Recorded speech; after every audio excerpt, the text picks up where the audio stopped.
Wimbledon চ্যাম্পিয়নশিপের কোর্টে tennis তারকাদের ব্যবহৃত বিশ্ববিখ্যাত তোয়ালে তৈরি হয় ভারতের ওয়েলস্প্যান লিভিং এর কারখানায়।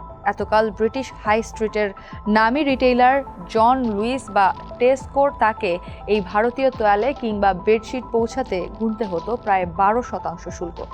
কিন্তু দীর্ঘ আলোচনার পর অবশেষে কার্যকর হলো ভারত যুক্তরাজ্য মুক্ত বাণিজ্য চুক্তি বা এফটিএ। আর এই ঐতিহাসিক চুক্তির হাত ধরে বৈশ্বিক অর্থনীতির দুই পরাশক্তির বাণিজ্য সম্পর্কে যুক্ত হলো এক নতুন অধ্যায়। 5+ স্টার রেটিং প্রাপ্ত দেশের সর্বোচ্চ বিদ্যুৎ সাশ্রয়ী ওয়ালটন এসি স্মার্ট কমফোর্ট এখন নেক্সট লেভেলে। এই চুক্তির ফলে যুক্তরাজ্যে ভারতীয় রপ্তানির 99% এবং ভারতে যুক্তরাজ্যের আমদানির 90% পণ্যের উপর থেকে শুল্ক প্রত্যাহার বা হ্রাস করা হয়েছে। ব্রেক্সিট বা ইউরোপীয় ইউনিয়ন ত্যাগের পর ব্রিটিশ সরকারের দৃষ্টিতে এটি তাদের অন্যতম বৃহত্তম এবং অর্থনৈতিকভাবে সবচেয়ে গুরুত্বপূর্ণ দ্বিপাক্ষিক বাণিজ্য চুক্তি।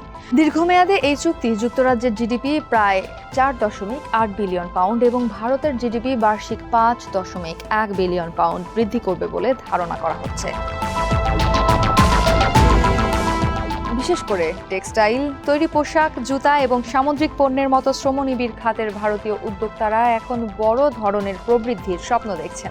এতকাল বাংলাদেশ বা পাকিস্তানের মতো দেশগুলো ডেভেলপিং কান্ট্রিজ ট্রেডিং স্কিমের আওতায় যুক্তরাজ্যে শুল্কমুক্ত সুবিধা পেলেও ভারতকে গুনতে হতো চড়া শুল্ক।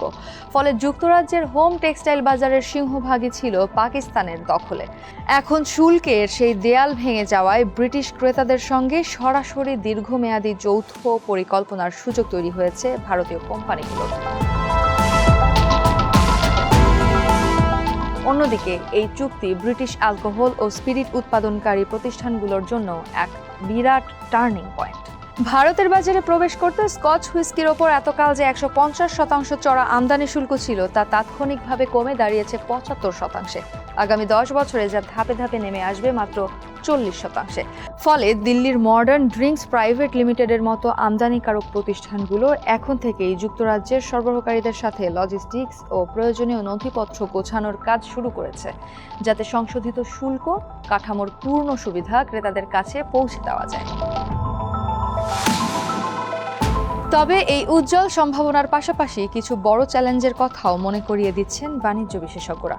দিল্লি ভিত্তিক think tank global trade research initiative বা GTRI এর তথ্য অনুযায়ী বিগত অর্থ বছরে যুক্তরাজ্যে ভারতের $13.5 বিলিয়ন রপ্তানির অর্ধেকই সম্পন্ন হয়েছে মোস্ট ফেভার্ড নেশন ব্যবস্থার অধীনে, যা আগে থেকেই শুল্কমুক্ত ছিল।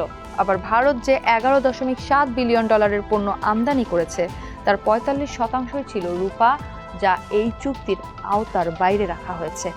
তাই আসল পরীক্ষাটি হবে বস্ত্র, গাড়ি কিংবা আমের মতো নির্দিষ্ট কিছু পণ্যের ক্ষেত্রে যা আগে চড়া শুল্কের মুখোমুখি হতো। তাছাড়া যুক্তরাজ্যের ইস্পাত আমদানির ওপর বহাল থাকা কোটা ব্যবস্থা এবং প্রস্তাবিত কার্বন ট্যাক্স বা CBAM এর মতো শুল্ক বহির্ভূত বাধাগুলো ভারতীয় রপ্তানির কার্যকর খরচ বাড়িয়ে দিতে পারে, যা নতুন বাণিজ্য বিরোধের জন্ম দেওয়ার আশঙ্কা তৈরি করে। একই সাথে ভারতের অভ্যন্তরীণ ক্ষুদ্র ব্যবসায়ীদের মধ্যে FTA ব্যবহারের ঐতিহাসিক অনীহা এবং শুল্ক হ্রাসের নিয়মকানুন সম্পর্কে অসচেতনতাও একটি বড় অন্তরায়। শার্ট বা পোশাকের শুল্ক যে 12% থেকে শূন্যে নেমে এসেছে তা ব্রিটিশ ক্রেতাদের জানিয়ে দাম পুনর্নির্ধারণ করার জন্য রপ্তানিকারকদের বিশেষ প্রশিক্ষণের প্রয়োজন হবে। তবে সমস্ত চ্যালেঞ্জের পরও কেয়ার এজ রিসার্চের মতে ভারতের জন্য এই সুযোগটি এসেছে একেবারে সঠিক সময়। বিশেষ করে তৈরি পোশাক শিল্পে যখন চীন তার বাজারের অংশ হারাচ্ছে এবং রাজনৈতিক অস্থিরতার কারণে বৈশ্বিক ব্র্যান্ডগুলো বাংলাদেশ থেকে তাদের সোর্সিং বহুমুখী করতে চাইছে, তখন ভারত এই সুযোগে যুক্তরাজ্যে নিজের বাজারের অংশীদারিত্ব দ্বিগুণ করার লক্ষ্য নিয়েছে। সার্বিক দ্বিপাক্ষিক বাণিজ্য প্রতি বছর 15% হারে বৃদ্ধি পাওয়ার যে পূর্বাভাস পাওয়া যাচ্ছে তা শেষ পর্যন্ত উভয় দেশের ভোক্তাদের জন্য উন্নত মানের পণ্য এবং বিস্তৃত পছন্দের এক নতুন দুয়ার খুলে দেবে।